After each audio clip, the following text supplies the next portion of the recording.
হরিলক্ষ্মী, শরৎচন্দ্র চট্টোপাধ্যায়। যাহা লইয়া এই গল্পের উৎপত্তি তাহা ছোট, তথাপি এই ছোট ব্যাপারটুকু অবলম্বন করিয়া হরিলক্ষ্মীর জীবনে যাহা ঘটিয়া গেল তাহা ক্ষুদ্রও নহে, তুচ্ছও নহে। সংসারে এমনই হয়। বেলপুরের দুই শরিক শান্ত নদীকূলে জাহাজের পাশে জেলেডিঙ্গির মতো একটি অপরটির পাশে নিরুপদ্রবেই বাঁধা ছিল। অকস্মাৎ কোথাকার একটা উড়ো ঝড়ে তরঙ্গ তুলিয়া জাহাজের দড়ি কাটিল, নোঙর ছিঁড়িল। এক মুহূর্তে ক্ষুদ্র তরণী কি করিয়া যে বিধ্বস্ত হইয়া গেল তাহার হিসাব পাওয়াই গেল না। বেলপুর তালুকটুকু বড় ব্যাপার নয়। উঠিতে বসিতে প্রজা ঠ্যাঙাইয়া 1000-12 উপরে উঠে না। কিন্তু 15.5 আনার অংশীদার শিবচরণের কাছে 2 পাই অংশের বিপিন বিহারীকে যদি জাহাজের সঙ্গে জেলে ডিঙ্গির তুলনায় করিয়া থাকি, তো বোধ করি অতিশয়োক্তির অপরাধ করি নাই। দূর হইলেও জ্ঞাতি এবং 6-7 পুরুষ পূর্বে ভদ্রাসন উভয়ের একত্রই ছিল। কিন্তু আজ একজনের ত্রিতল অট্টালিকা গ্রামের মাথায় চড়িয়াছে এবং অপরের জীর্ণ গৃহ দিনের পর দিন ভূমিশয্যা গ্রহণের দিকেই মনোনিবেশ করিয়াছে। তবু এমনইভাবে দিন কাটিতেছিল এবং এমনই করিয়াই তো বাকি দিনগুলা বিপিনের সুখে দুঃখে নির্বিবাদেই কাটিতে পারিত। কিন্তু যে মেঘখণ্ডটুকু উপলক্ষ করিয়া অকালে ঝঞ্ঝা উঠিয়া সমস্ত বিপর্যস্ত করিয়া দিল, তাহা এইরূপ। 15.5 আনার অংশীদার শিবচরণের হঠাৎ পত্নী বিয়োগ ঘটিলে বন্ধুরা কহিলেন, 40-41 কি আবার একটা বয়স, তুমি আবার বিবাহ করো। শত্রুপক্ষীয়রা শুনিয়া হাসিল, কহিল, 40 তো শিবচরণের 40 বছর আগে পার হয়ে গেছে। অর্থাৎ কোনোটাই সত্য নয়। আসল কথা, বড়বাবুর দিব্য গৌরবর্ণ নাদুস নুদুস দেহ, সুপুষ্ট মুখের পরে রোমের চিহ্ন মাত্র নাই। যথাকালে দাড়ি গোঁফ না গজানোর সুবিধা হয়তো কিছু আছে, কিন্তু অসুবিধাও বিস্তর।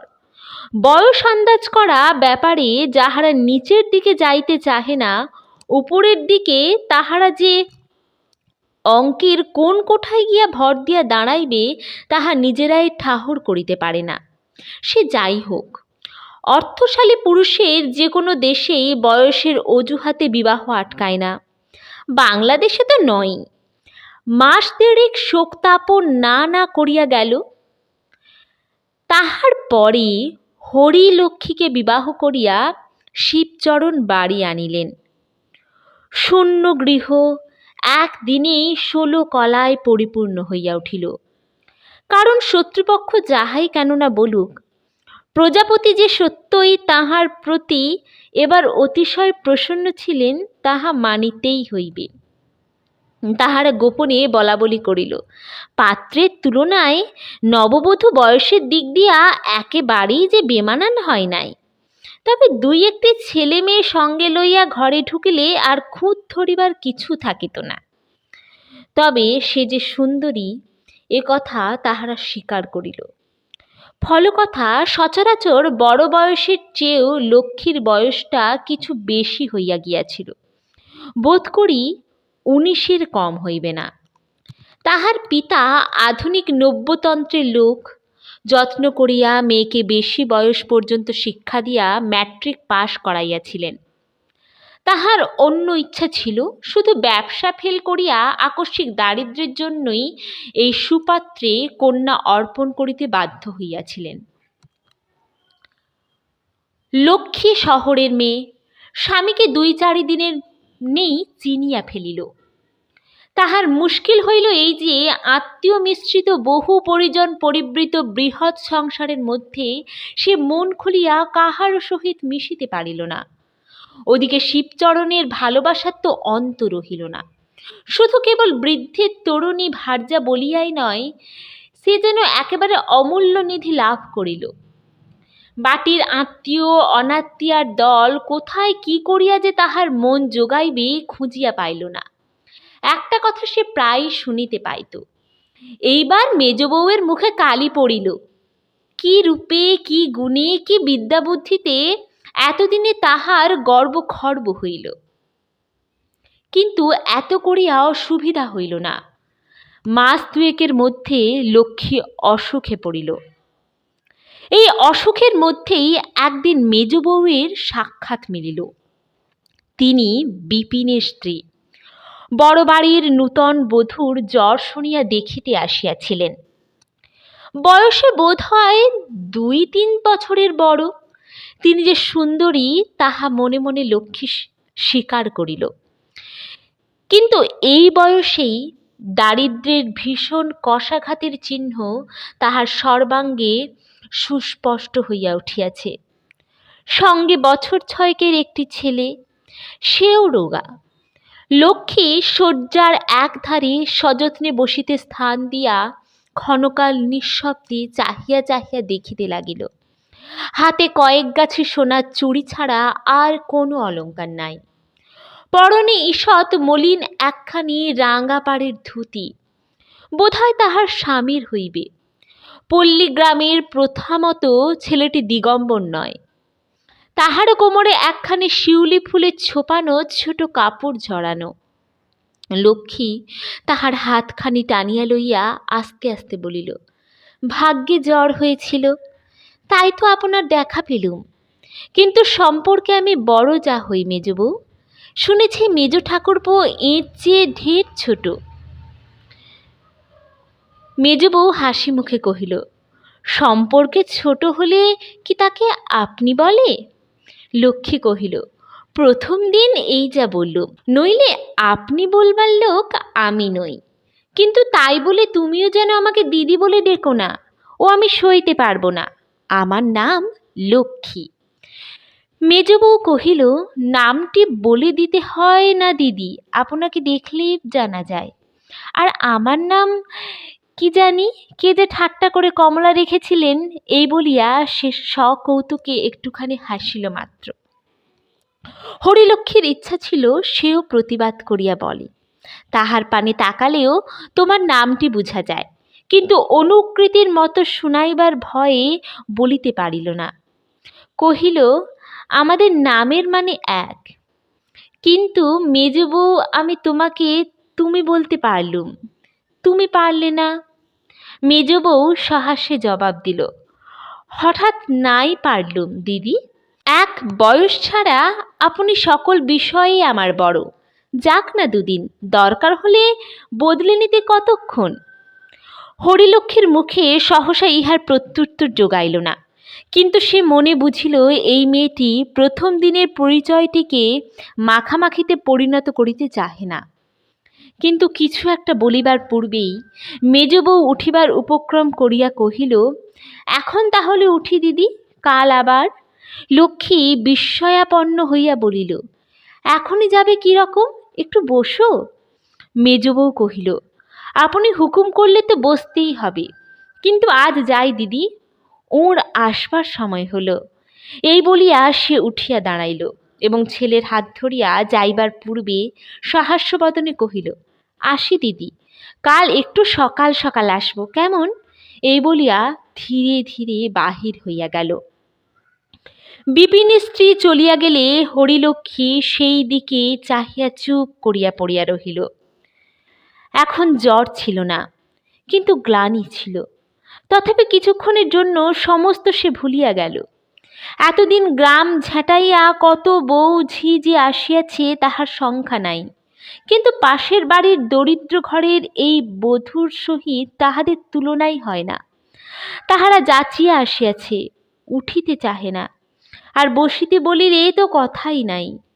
সে কত প্রগল্ভতা, কত বাঁচালতা, মনোরঞ্জন করিবার কত কি লজ্জাকর প্রয়াস।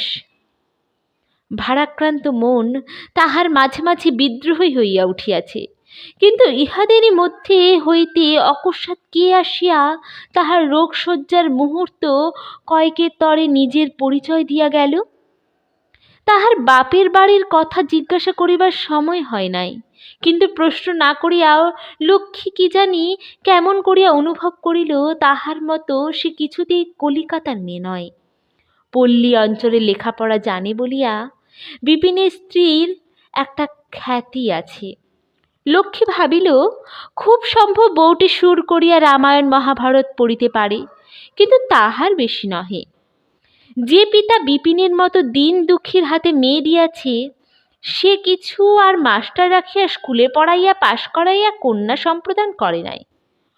উজ্জ্বল শ্যাম ফর্সা বলা চলে না, কিন্তু রূপের কথা ছাড়িয়া দিয়াও শিক্ষা সংসর্গ অবস্থা কিছুতেই তো বিপিনের স্ত্রী তাহার কাছে দাঁড়াইতে পারে না। কিন্তু একটা ব্যাপারে লক্ষ্মীর নিজেকে যেন ছোট মনে হইল, তাহার কণ্ঠস্বর। সে যেন গানের মতো, আর বলিবার ধরনটি একেবারে মধু দিয়া ভরা।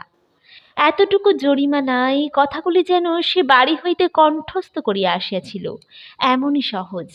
কিন্তু সবচেয়ে যে বস্তু তাহাকে বেশি বিদ্ধ করিল, সে ওই মেয়েটির দূরত্ব। সে যে দরিদ্র ঘরের বধূ, তাহা মুখে না বলিয়াও এমন করিয়াই প্রকাশ করিল যেন ইহাই তাহার স্বাভাবিক, যেন এছাড়া আর কিছু তাহাকে কোনো মতেই মানাইত না। দরিদ্র কিন্তু কাঙ্গাল নয়। এক পরিবারের বধূ, একজনের পীড়ায় আর একজন তাহার তত্ত্ব লইতে আসিয়াছে, ইহার অতিরিক্ত লেশমাত্র অন্য উদ্দেশ্য নাই। সন্ধ্যার পরে স্বামী দেখিতে আসিলে হরিলক্ষ্মী নানা কথার পরে কহিল, আজ ও বাড়ির মেজ বউ ঠাকুরনকে দেখলাম। শিবচরণ কহিল, কাকে? বিপিনের বউকে? লক্ষ্মী কহিল, হাঁ, আমার ভাগ্য সুপ্রসন্ন, এতকাল পরে আমাকে নিজেই দেখতে এসেছিলেন, কিন্তু মিনিট পাঁচেকের বেশি বসতে পারলে না, কাজ আছে বলে উঠে গেলেন। শিবচরণ কহিল, কাজ? আরে ওদের দাসী আছে না চাকর আছে? বাসন মাজা থেকে হাঁড়ি ঠেলা পর্যন্ত কই? তোমার মতো শুয়ে বসে গায়ে ফুঁ দিয়ে কাটাক তো দেখি, এক ঘটি জল পর্যন্ত আর তোমাকে গড়িয়ে খেতে হয় না। নিজের সম্বন্ধে এইরূপ মন্তব্য হরিলক্ষ্মীর অত্যন্ত খারাপ লাগিল, কিন্তু কথাগুলা নাকি তাহাকে বাড়াইবার জন্যই, লাঞ্ছনার জন্য নহে। এই মনে করিয়া সে রাগ করিল না, বলিল, শুনেছি নাকি মেজ বউর বড় গুমর, বাড়ি ছেড়ে কোথাও যায় না। শিবচরণ কহিল, যাবে কোত্থেকে? হাতে কগাছি চুড়ি ছাড়া আর ছাইও নেই, লজ্জায় মুখ দেখাতে পারে না। হরিলক্ষ্মী একটুখানি হাসিয়া বলিল, লজ্জা কিসের? দেশের লোক কি ওর গায়ে জড়োয়া গয়না দেখবার জন্য ব্যাকুল হয়ে আছে, না দেখতে না পেলে ছি ছি করে? শিবচরণ কহিল, জড়োয়া গয়না? আমি যা তোমাকে দিয়েছি কোন শালার বেটা তার চোখে দেখেছে? পরিবারকে আজ পর্যন্ত দুগাছা চুড়ি ছাড়া আর গড়িয়ে দিতে পারলে নে? বাবা, টাকা জোর, বড় জোর, জুতো মারবো আর।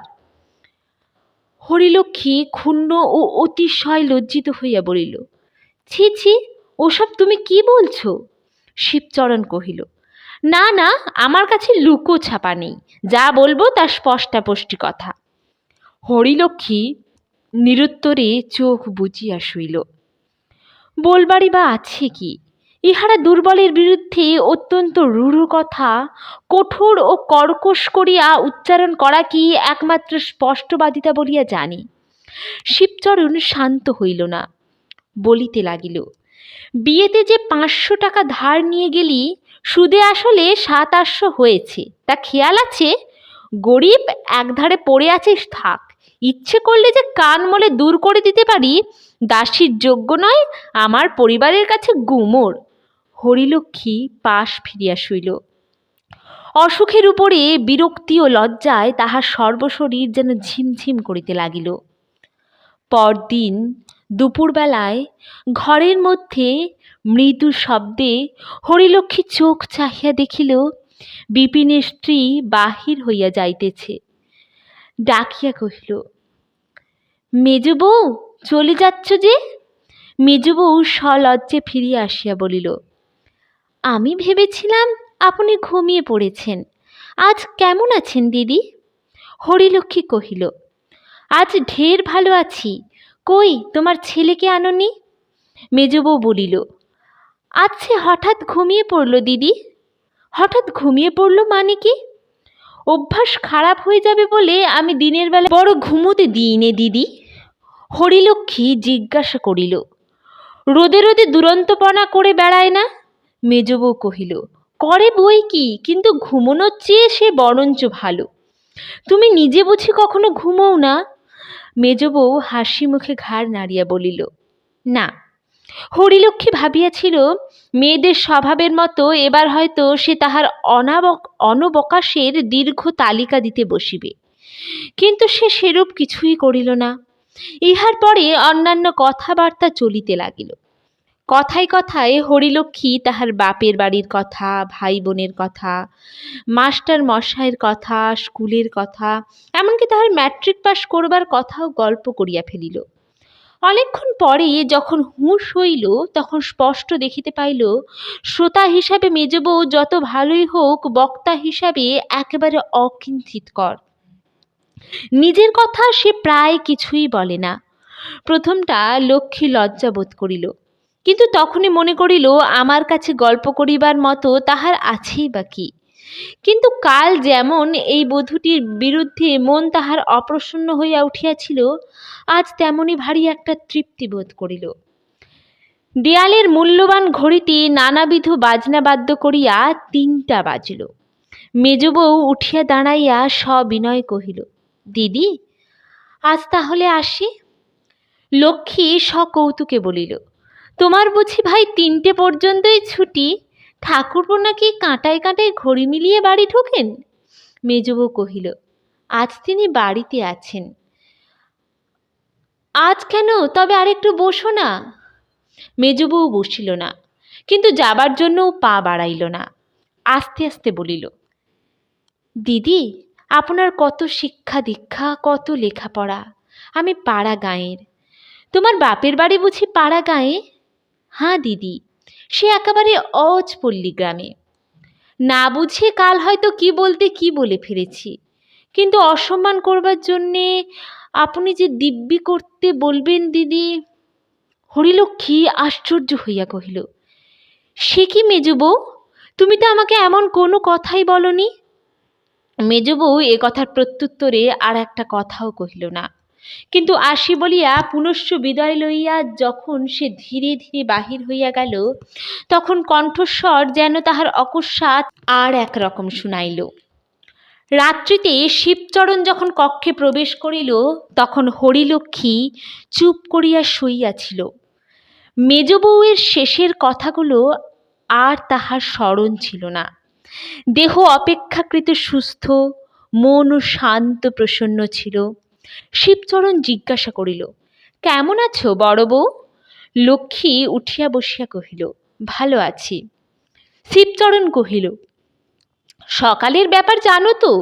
বাছাদানকে ডাকিয়ে এনে সকলের সামনে এমনই করকে দিয়েছে যে জন্মে ভুলবে না। আমি বেলপুরের শিবচরণ। হাঁ। হরিলক্ষ্মী ভীত হইয়া কহিল, কাকে গো? শিবচরণ কহিল, বিপনেকে ডেকে বলে দিলাম তোমার পরিবার আমার পরিবারের কাছে জাঁক করে তাকে অপমান করে যায়। এত বড় আস্পর্ধা, পাজি নচ্ছর, ছোট লোকের মেয়ে, তার ন্যাড়া মাথায় ঘোল ঢেলে গাধায় চড়িয়ে গায়ের বার করে দিতে পারি জানিস? হরিলক্ষ্মীর রোগক্লিষ্ট মুখ একেবারে ফ্যাকাশে হইয়া গেল। বলো কি গো? শিবচরণ নিজের বুকে তাল ঠুকিয়া সদর্পে বলিতে লাগিল, এ গায়ে জজ বলো, ম্যাজিস্ট্রেট বলো, আর দারোগা পুলিশ বলো, সব এই শর্মা, মরণ কাঠি জীবন কাঠি এই হাতে। তুমি বলো, কাল যদি না বিপিনের বউ এসে তোমার পা টেপে, তো আমি লাটু চৌধুরীর ছেলে নই। আমি বিপিনের বধূকে সর্বসমক্ষে অপমানিত ও লাঞ্ছিত করিবার বিবরণ ও ব্যাখ্যায় লাটু চৌধুরীর ছেলে অকথা কুকথার আর শেষ রাখিল না। আর তাহারই সম্মুখে স্তব্ধ নির্নিমেষ চক্ষুতে চাহিয়া হরিলক্ষ্মীর মনে হইতে লাগিল, ধরিত্রী দ্বিধা হও। দ্বিতীয় পক্ষের তরুণী ভার্যার দেহ রক্ষার জন্য শিবচরণ কেবলমাত্র নিজের দেহ ভিন্ন আর সমস্তই দিতে পারিত। হরিলক্ষ্মীর সেই দেহ বেলপুরে সারিতে চাহিল না। ডাক্তার পরামর্শ দিলেন হাওয়া বদলাইবার। শিবচরণ 15.5 আনার মর্যাদা মতো ঘটা করিয়া হাওয়া বদলানোর আয়োজন করিল। যাত্রার শুভ দিনে গ্রামের লোক ভাঙ্গিয়া পড়িল। আসিল না কেবল বিপিন ও তাহার স্ত্রী। বাহিরে শিবচরণ যাহা না বলিবার তাহা বলিতে লাগিল এবং ভিতরে বড় পিসি উদ্দাম হইয়া উঠিলেন। বাহিরেও ধোঁয়া ধরিবার লোকাভাব ঘটিল না। অন্তঃপুরেও তেমনি পিসিমার চিৎকারের আয়তন বাড়াইতে যথেষ্ট স্ত্রীলোক জুটিল। কিছুই বলিল না শুধু হরিলক্ষ্মী। মেজ বউয়ের প্রতি তাহার ক্ষোভ ও অভিমানের মাত্রা কাহারও অপেক্ষায় কম ছিল না। সে মনে মনে বলিতে লাগিল, তাহার বর্বর স্বামী যত অন্যায় করুক, সে নিজে তো কিছু করে নাই, কিন্তু ঘরের ও বাহিরের যেসব মেয়েরা আজ চেঁচাইতেছিল তাহাদের সহিত কোনো সূত্রেই কণ্ঠ মিলাইতে তাহার ঘৃণা বোধ হইল। যাইবার পথে পালকির দরজা ফাঁক করিয়া লক্ষ্মী উৎসুক চক্ষুতে বিপিনের জীর্ণ গৃহের জানালার প্রতি চাহিয়া রহিল, কিন্তু কাহারও ছায়াটুকুও তাহার চোখে পড়িল না। কাশীতে বাড়ি ঠিক করা হইয়াছিল, তথাকার জল বাতাসের গুণে নষ্ট স্বাস্থ্য ফিরিয়া পাইতে লক্ষ্মীর বিলম্ব হইল না। মাস 4 পরে যখন সে ফিরিয়া আসিল, তাহার দেহের ক্লান্তি দেখিয়া মেয়েদের গোপন ঈর্ষার অবধি রহিল না। হেম ঋতু আগত প্রায়। দুপুরবেলায় মেজবউ চিররুগ্ন স্বামীর জন্য একটা পশমের গলাবন্ধ বুনিতেছিল। অনতি দূরে বসিয়া ছেলে খেলা করিতেছিল। সেই দেখিতে পাইয়া কলরব করিয়া উঠিল, মা, জ্যাঠাইমা! মা হাতের কাজ ফেলিয়া তাড়াতাড়ি একটা নমস্কার করিয়া লইয়া আসন পাতিয়া দিল। স্মিত মুখে প্রশ্ন করিল, শরীর নিরাময় হয়েছে দিদি? লক্ষ্মী কহিল, হ্যাঁ হয়েছে, কিন্তু না হতেও পারত, না ফিরতেও পারতাম, অথচ যাবার সময় একটিবার খোঁজও নিলে না। সমস্ত পথটা তোমার জানলার পানে চেয়ে চেয়ে গেলাম, একবার ছায়াটুকুও চোখে পড়ল না। রোগা বোন চলে যাচ্ছে, একটুখানি মায়াও কি হলো না মেজ বউ? এমনই পাষাণ তুমি। মেজ বউয়ের চোখ ছলছল করিয়া আসিল, কিন্তু সে কোনো উত্তরই দিল না। লক্ষ্মী বলিল, আমার আর যা দোষী থাক মেজ বউ, তোমার মতো কঠিন প্রাণ আমার নয়। ও ভগবান না করুন, কিন্তু অমন সময়ে আমি তোমাকে না দেখে থাকতে পারতাম না। মেজ বউ এই অভিযোগের কোনো জবাব দিল না, নিরুত্তরে দাঁড়াইয়া রহিল। লক্ষ্মী আর কখনো আসে নাই, আজ এই প্রথম এ বাড়িতে প্রবেশ করিয়াছে। ঘরগুলি ঘুরিয়া ফিরিয়া দেখিয়া বেড়াইতে লাগিল। শতবর্ষের জরাজীর্ণ গৃহ, মাত্র 3খানি কক্ষ কোনো মতে বাসোপযোগী রহিয়াছে। দরিদ্রের আবাস, আসবাবপত্র নাই বলিলেই চলে। ঘরের চুনবালি খসিয়াছে, সংস্কার করিবার সামর্থ্য নাই, তথাপি অনাবশ্যক অপরিচ্ছন্নতা এতটুকু কোথাও নাই। স্বল্প বিছানা ঝরঝর করিতেছে, 2-4খানি দেবদেবীর ছবি টাঙ্গানো আছে, আর আছে মেজ বউয়ের হাতের নানাবিধ শিল্পকর্ম, অধিকাংশই পশম ও সুতোর কাজ।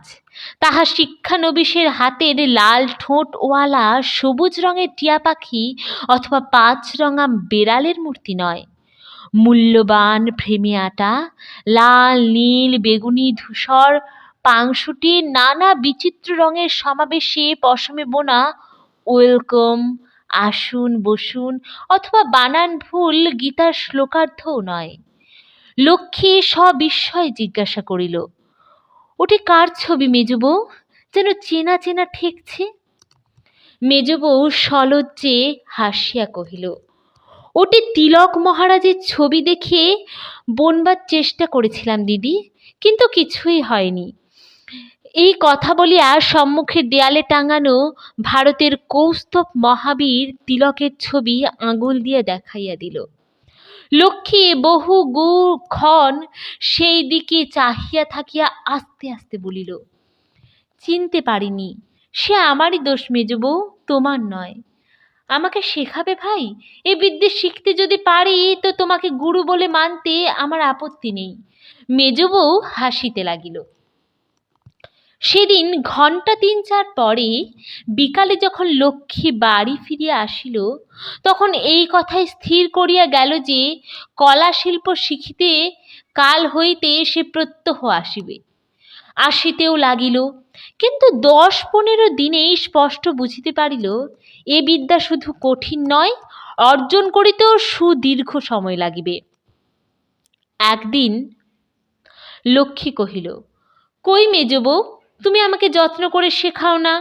মেজবউ বলিল, ঢের সময় লাগবে দিদি, তার চেয়ে বরঞ্চ আপনি অন্য সব বোনা শিখুন।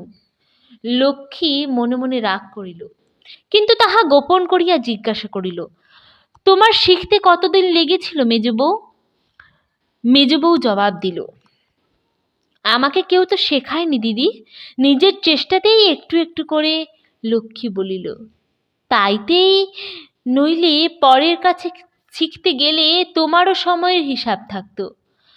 মুখে যে যাই বলুক, মনে মনে নিঃসন্দেহে অনুভব করিতেছিল মেধা ও তীক্ষ্ণ বুদ্ধিতে এই মেজ বউয়ের কাছে এসে দাঁড়াইতে পারিবে না। আজ তাহার শিক্ষার কাজ অগ্রসর হইল না এবং যথাসময়ের অনেক পূর্বেই সূচ সুতা প্যাটার্ন গুটাইয়া লইয়া বাড়ি চলিয়া গেল।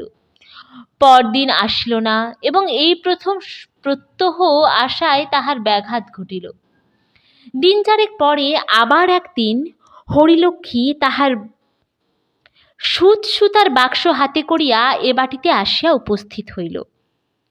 মেজবউ তাহার ছেলেকে রামায়ণ হইতে ছবি দেখাইয়া দেখাইয়া গল্প বলিতেছিল। সসম্ভ্রমে উঠিয়া আসন পাতিয়া দিল, উদ্বিগ্ন কণ্ঠে প্রশ্ন করিল, ২-৩ দিন আসেননি, আপনার শরীর ভালো ছিল না বুঝি? লক্ষ্মী গম্ভীর হইয়া কহিল, না, এমনই ৫-৬ দিন আসতে পারিনি। মেজবউ বিস্ময় প্রকাশ করিয়া বলিল, ৫-৬ দিন আসেননি? তাই হবে বোধ হয়, কিন্তু আজ তাহলে ২ ঘন্টা বেশি থেকে কমাইটা পুষিয়ে নেওয়া যায়। লক্ষ্মী বলিল, কিন্তু অসুখী যদি আমার করে থাকতো মেজবউ, তোমার তো একবার খোঁজ করা উচিত ছিল। মেজবউ সলজ্জে বলিল, উচিত নিশ্চয়ই ছিল, কিন্তু সংসারের অসংখ্য রকমের কাজ, একলা মানুষ, কাকেই বা পাঠাই বলুন? কিন্তু অপরাধ হয়েছে, তা স্বীকার করছি দিদি। লক্ষ্মী মনে মনে খুশি হইল। এ কয়দিন সে অত্যন্ত অভিমান বশেই আসিতে পারে নাই, অথচ অহর্নিশি যাই যাই করিয়াই তাহার দিন কাটিয়াছে।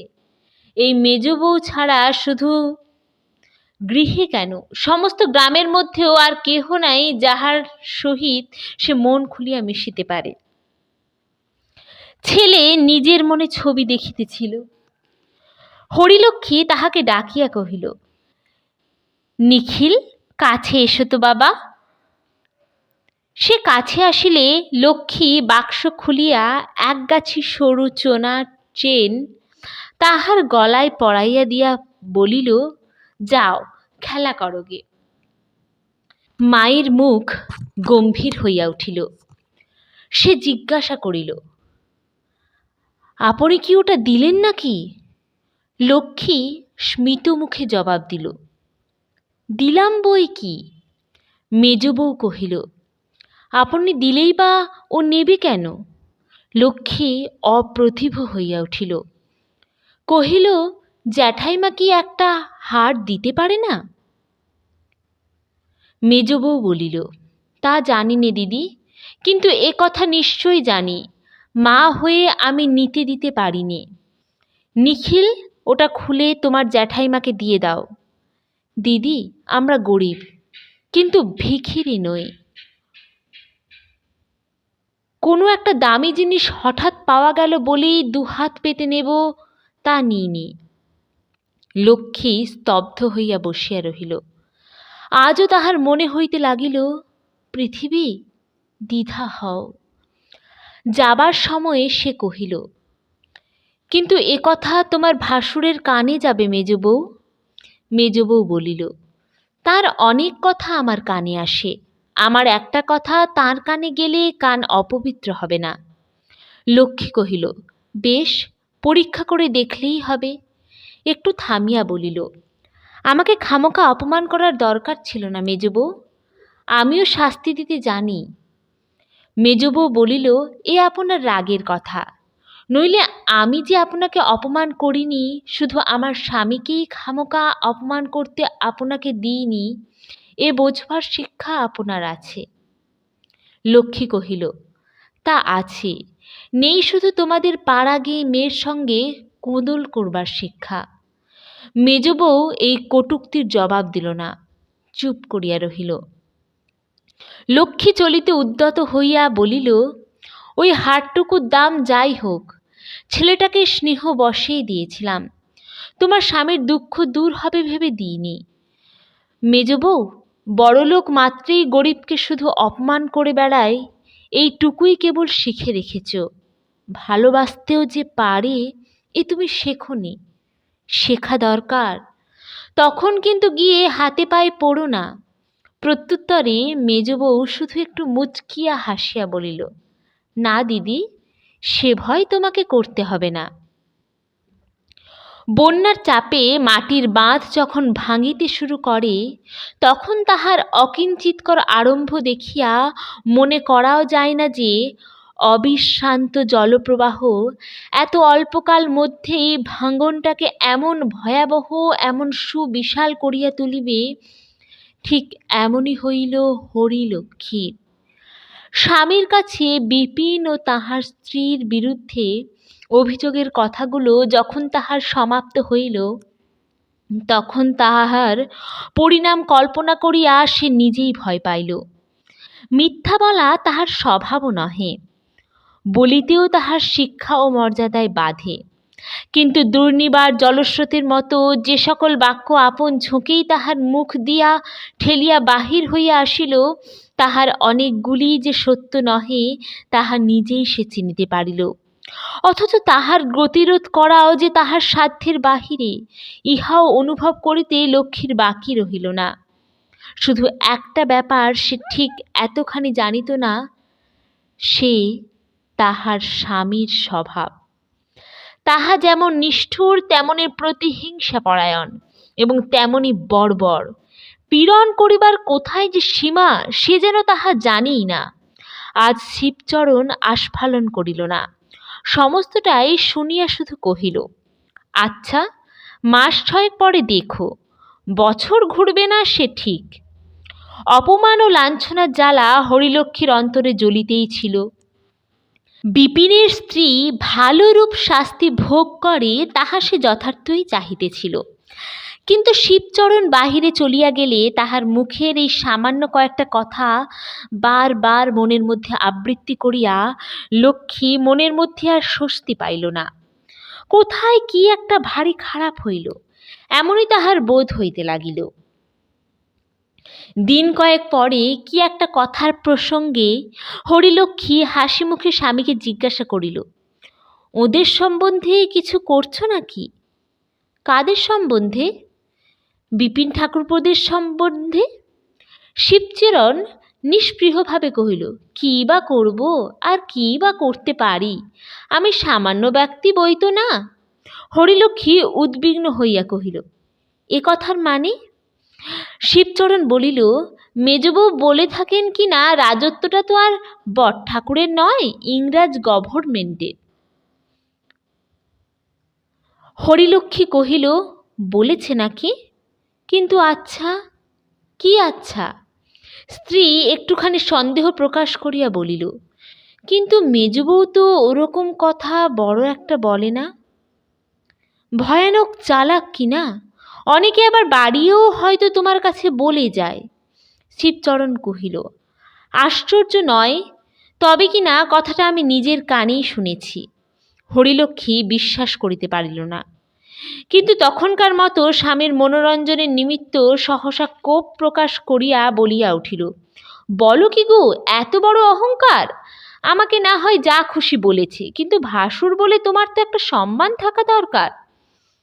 শিবচরণ বলিল, হিঁদুর ঘরে এই তো 5 জনে মনে করে লেখাপড়া জানা বিদ্যান মেয়ে মানুষ কিনা, তবে আমাকে অপমান করে পার আছে, কিন্তু তোমাকে অপমান করে কারও রক্ষে নেই। সদরে একটু জরুরি কাজে আছে, আমি চললাম। এই বলিয়া শিবচরণ বাহির হইয়া গেল। কথাটা যেরকম করিয়া হরিলক্ষ্মীর পারিবার ইচ্ছা ছিল তাহা হইল না, বরঞ্চ উল্টা হইয়া গেল। স্বামী চলিয়া গেলে ইহাই তাহার পুনঃ পুনঃ মনে হইতে লাগিল। সদরে গিয়া শিবচরণ বিপিনকে ডাকাইয়া আনিয়া কহিল, 5-7 বছর থেকে তোমাকে বলে আসছি বিপিন, গোয়ালটা তোমার সরাও। শোবার ঘরে আমি আর টিকতে পারিনি। কথাটাই কি তুমি কান দেবে না ঠিক করেছ? বিপিন বিস্ময়াপন্ন হইয়া কহিল, কই, আমি তো একবারও শুনিনি বরদা। শিবচরণ অবলীলাক্রমে কহিল, অন্তত 10 বার আমি নিজের মুখেই তোমাকে বলেছি। তোমার স্মরণ না থাকলে ক্ষতি হয় না, কিন্তু এত বড় জমিদারি যাকে শাসন করতে হয় তার কথা ভুলে গেলে চলে না। সে যাই হোক, তোমার আপনার তো একটা আক্কেল থাকা উচিত যে পরের জায়গায় নিজের গোয়াল ঘর রাখা কতদিন চলে। কালকেই ওটা সরিয়ে ফেলোগে, আমার আর সুবিধে হবে না। তোমাকে শেষবারের মতো জানিয়ে দিলাম। বিপিনের মুখে এমনই কথা বাহির হয় না। অকস্মাৎ এই পরম বিস্ময়কর প্রস্তাবের সম্মুখে সে একেবারে অভিভূত হইয়া পড়িল। তাহার পিতামহর আমল হইতে যে গোয়াল ঘরটাকে সে নিজেদের বলিয়া জানে, তাহা অপরের এত বড় মিথ্যা উক্তির সে একটা প্রতিবাদ পর্যন্ত করিতে পারিল না। নীরবে বাড়ি ফিরিয়া আসিল। তাহার স্ত্রী সমস্ত বিবরণ শুনিয়া কহিল, কিন্তু রাজার আদালত খোলা আছে তো। বিপিন চুপ করিয়া রহিল। সে যত ভালো মানুষই হোক, এ কথা সে জানিত ইংরাজ রাজার আদালত গৃহের সুবৃহৎ দ্বার যত উন্মুক্তই থাক, দরিদ্রের প্রবেশ করবার পথ এতটুকু খোলা নাই। হইলও তাহাই। পরদিন বড়বাবুর লোক আসিয়া প্রাচীন ও জীর্ণ গোশালা ভাঙ্গিয়া লম্বা প্রাচীর টানিয়া দিল। বিপিন থানায় গিয়া খবর দিয়া আসিল। কিন্তু আশ্চর্য এই যে শিবচরণের পুরাতন ইটের নূতন প্রাচীর যতক্ষণ না সম্পূর্ণ হইল, ততক্ষণ পর্যন্ত একটা রাঙা পাগড়িও ইহার নিকটে আসিল না। বিপিনের স্ত্রী হাতে চুড়ি বেচিয়া আদালতে নালিশ করিল, কিন্তু তাহাতে শুধু গহনাটাই গেল, আর কিছু হইল না। বিপিনের পিসিমা সম্পর্কীয় একজন শুভানুধ্যায়িনী এই বিপদে হরিলক্ষ্মীর কাছে গিয়া পড়িতে বিপিনের স্ত্রীকে পরামর্শ দিয়াছিলেন। তাহাতে সে নাকি জবাব দিয়াছিল, বাঘের কাছে হাত জোড়ো করে দাঁড়িয়ে আর লাভ কি পিসিমা? প্রাণ যা যাবার তা যাবে, কেবল অপমানটাই উপরি পাওনা হবে। এই কথা হরিলক্ষ্মীর কানে আসিয়া পৌঁছিলে সে চুপ করিয়া রহিল, কিন্তু একটা উত্তর দেবার চেষ্টা পর্যন্ত করিল না। পশ্চিম হইতে ফিরিয়া অবধি শরীর তাহার কোনো দিনই সম্পূর্ণ সুস্থ ছিল না। এই ঘটনার মাসখানেকের মধ্যে সে আবার জ্বরে পড়িল। কিছুকাল গ্রামেই চিকিৎসা চলিল, কিন্তু ফল যখন হইল না, তখন ডাক্তারের উপদেশ মতো পুনরায় তাহাকে বিদেশ যাত্রার জন্য প্রস্তুত হইতে হইল। নানাবিধ কাজের তাড়ায় এবার শিবচরণ সঙ্গে যাইতে পারিল না, দেশেই রহিল।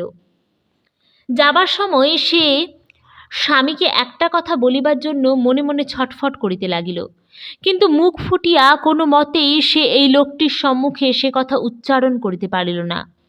তাহার কেবলই মনে হইতে লাগিল এই অনুরোধ বৃথা, ইহার অর্থ সে বুঝিবে না। হরিলক্ষ্মীর রোগগ্রস্ত দেহ সম্পূর্ণ নিরাময় হইতে এবার কিছু দীর্ঘ সময় লাগিল। প্রায় বৎসরাধিক কাল পরে সে বেলপুরে ফিরিয়া আসিল। শুধু কেবল জমিদারের আদরের পত্নী বলিয়াই নয়, সে এত বড় সংসারের গৃহিণী পাড়ার মেয়েরা দল বাঁধিয়া দেখিতে আসিল।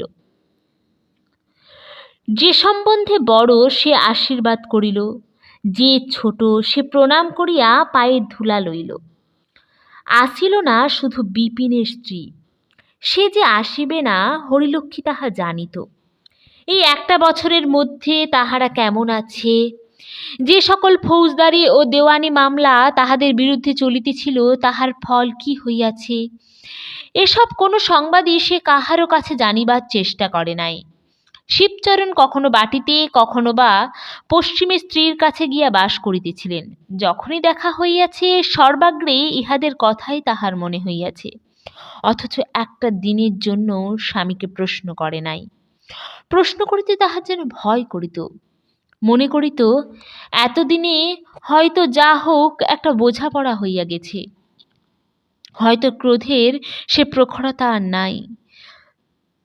জিজ্ঞাসাবাদের দ্বারা পাছে আবার সেই পূর্ব ক্ষত বাড়িয়া উঠে, এ আশঙ্কায় সে এমনই একটা ভাব ধারণ করিয়া থাকিত যেন সে সকল তুচ্ছ কথা আর তাহার মনেই নাই। ওদিকে শিবচরণও নিজে হইতে কোনোদিন বিপিনদের বিষয় আলোচনা করিত না। সে যে স্ত্রীর অপমানের ব্যাপার বিস্মৃত হয় নাই, বরঞ্চ তাহার অবর্তমানে যথোপযুক্ত ব্যবস্থা করিয়া রাখিয়াছে, এই কথাটা সে হরিলক্ষ্মীর কাছে গোপন করিয়াই রাখিত। তাহার সাধ ছিল লক্ষ্মী গৃহে ফিরিয়া নিজের চোখে সমস্ত দেখিতে পাইয়া আনন্দিত বিস্ময়ে আত্মহারা হইয়া উঠিবে। বেলা বাড়িয়া উঠিবার পূর্বেই পিসিমার পুনঃ পুনঃ সস্নেহ তাড়নায় লক্ষ্মী স্নান করিয়া আসিলে তিনি উৎকণ্ঠা প্রকাশ করিয়া বলিলেন, তোমার রোগা শরীর বৌমা, নিচে গিয়ে কাজ নেই, এইখানেই ঠাঁই করে ভাত দিয়ে যাক। লক্ষ্মী আপত্তি করিয়া সহাস্যে কহিল, শরীর আগের মতোই ভালো হয়ে গেছে পিসিমা, আমি রান্নাঘরে গিয়েই খেতে পারবো, ওপরে বই আনবার দরকার নেই, চলো নিচেই যাচ্ছি। পিসিমা বাধা দিলেন, শিবুর নিষেধ আছে জানাইলেন এবং তাহারই আদেশে ঝি ঘরের মেঝেতে আসন পাতিয়া ঠাঁই করিয়া দিয়া গেল। পরক্ষণে রাঁধুনি অন্ন ব্যঞ্জন বহিয়া আনিয়া উপস্থিত করিল। সে চলিয়া গেলে লক্ষ্মী আসনে বসিয়া জিজ্ঞাসা করিল, রাঁধুনিটি কে পিসিমা, আগে তো দেখিনি? পিসিমা হাস্য করিয়া বলিলেন, চিনতে পারলে না বৌমা, ও যে আমাদের বিপিনের বউ। লক্ষ্মী স্তব্ধ হইয়া বসিয়া রহিল। মনে মনে বুঝিল তাহাকে চমৎকৃত করিবার জন্যই এতখানি ষড়যন্ত্র এমন করিয়া গোপনে রাখা হইয়াছিল। কিছুক্ষণে আপনাকে সামলাইয়া লইয়া জিজ্ঞাসু মুখে পিসিমার মুখের দিকে চাহিয়া রহিল। পিসিমা বলিলেন, বিপিন মারা গেছে, শুনেছ তো? লক্ষ্মী শুনে নাই কিছুই, কিন্তু এইমাত্র যে তাহার খাবার দিয়া গেল সে যে বিধবা তাহা চাহিলেই বুঝা যায়। ঘাড় নাড়িয়া কহিল, হাঁ। পিসিমা অবশিষ্ট ঘটনাটা বিবৃত করিয়া কহিলেন, যা ধুলো গুঁড়ো ছিল মামলায় মামলায় সর্বস্ব খুইয়ে বিপিন মারা গেল, বাকি টাকার দায়ে বাড়িটাও যেত। আমরাই পরামর্শ দিলাম, মেজবউ বছর 2 বছর গতরে খেটে শোধ দে, তোর অপগণ্ড ছেলের মাথা গোঁজবার স্থানটুকু বাঁচুক। লক্ষ্মী বিবর্ণ মুখে তেমনি পলকহীন চক্ষুতে নিঃশব্দে চাহিয়া রহিল। পিসিমা সহসা গলা খাটো করিয়া বলিলেন, তবু আমি একদিন ওকে আড়ালে ডেকে বলেছিলাম, মেজবউ যা হবার তা তো হলো, এখন ধারধর করে যেমন করে হোক একবার কাশি গিয়ে বৌমার হাতে পায়ে গিয়ে পড়ো, ছেলেটাকে তার গায়ের উপর নিয়ে ফেলে দিয়ে বলো গে, দিদি এর তো কোনো দোষ নেই, একে বাঁচাও। কথাগুলি আবৃত্তি করিতেই পিসিমার চোখ জল ভারাক্রান্ত হইয়া উঠিল। অঞ্চলে মুছিয়া ফেলিয়া বলিলেন, কিন্তু সেই যে মাথা গুজে মুখ বুজে বসে রইল, হা না একটা জবাব পর্যন্ত দিলে না। হরিলক্ষ্মী বুঝিল ইহার সমস্ত অপরাধের ভারই তাহার মাথায় গিয়া পড়িয়াছে। তাহার মুখে সমস্ত অন্নব্যঞ্জন তিতো বিষ হইয়া উঠিল এবং একটা গ্রাসও যেন গলা দিয়া গলিতে চাহিল না। পিসিমা কি একটা কাজে ক্ষণকালের জন্য বাহিরে গিয়াছিলেন। তিনি ফিরিয়া আসিয়া খাবারের অবস্থা দেখিয়া চঞ্চল হইয়া উঠিলেন। ডাক দিলেন, বিপিনের বউ, বিপিনের বউ। বিপিনের বউ দ্বারের বাহিরে আসিয়া দাঁড়াইতেই তিনি ঝঙ্কার দিয়া উঠিলেন। তাহার মুহূর্ত পূর্বের করুণা চক্ষুর নিমেষে কোথায় উবিয়া গেল। তীক্ষ্ণ স্বরে বলিয়া উঠিলেন, এমন তাচ্ছিল্য করে কাজ করলে তো চলবে না বিপিনের বউ। বৌমা একটা দানা মুখে দিতে পারলে না, এমনই রেঁধেছ। ঘরের বাহির হইতে এই তিরস্কারের কোনো উত্তর আসিল না, কিন্তু অপরের অপমানের ভারী লজ্জায় ও বেদনায় ঘরের মধ্যে হরিলক্ষ্মীর মাথা হেঁট হইয়া গেল। পিসিমা পুনশ্চ কহিলেন, চাকরি করতে এসে জিনিসপত্র নষ্ট করে ফেললে চলবে না বাছা। আরও 5 জনে যেমন করে কাজ করে তোমাকেও তেমনই করতে হবে, তা বলে দিচ্ছি। বিপিনের স্ত্রী এবার আস্তে আস্তে বলিল, প্রাণপণে সেই চেষ্টাই তো করি পিসিমা। আজ হয়তো কীরকম হয়ে গেছে। এই বলিয়া সে নিচে চলিয়া গেলে লক্ষ্মী উঠিয়া দাঁড়াইবা মাত্র পিসিমা হাই হাই করিয়া উঠিলেন। লক্ষ্মী মৃদু কণ্ঠে কহিল, কেন দুঃখ করছো পিসিমা? আমার দেহ ভালো নেই বলে খেতে পারলাম না। মেজ বউয়ের রান্নার ত্রুটি ছিল না। হাত মুখ ধুইয়া আসিয়া নিজের নির্জন ঘরের মধ্যে হরিলক্ষ্মীর যেন দম বন্ধ হইয়া আসিতে লাগিল। সর্বপ্রকার অপমান সহিয়াও বিপিনের স্ত্রীর হয়তো ইহার পরেও এই বাড়িতেই চাকরি করা চলিতে পারে, কিন্তু আজকের পরে গৃহিণীপনার পণ্ডশ্রম করিয়া তাহার নিজের দিন চলিবে কি করিয়া? মেজ বউয়ের একটা সান্ত্বনা তবুও বাকি আছে, তাহা বিনা দোষে দুঃখ সহার সান্ত্বনা। কিন্তু তাহার নিজের জন্য কোথায় কি অবশিষ্ট রহিল? রাত্রিতে স্বামীর সহিত কথা কহিবে কি? হরিলক্ষ্মী ভালো করিয়া চাহিয়া দেখিতেও পারিল না।